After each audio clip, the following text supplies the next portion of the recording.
Welcome back to our channel.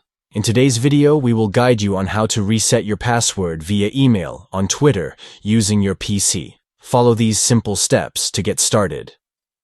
Step 1. From the sign-in page, locate and click on the Forgot Password link. This will initiate the password reset process. Step 2. On the password reset page, enter your email address, phone number, or X username associated with your Twitter account. This will help Twitter identify your account for the password reset. Step 3.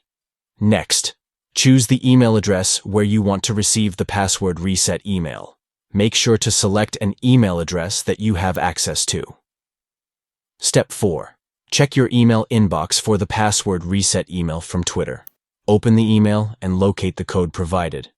Enter this code into the text field on the password reset page and click Submit. Step 5. When prompted, choose a new password for your Twitter account. Make sure to select a strong and secure password that you can remember. And there you have it. You've successfully reset your password via email on Twitter using your PC. It's as easy as that. We hope this tutorial was helpful to you.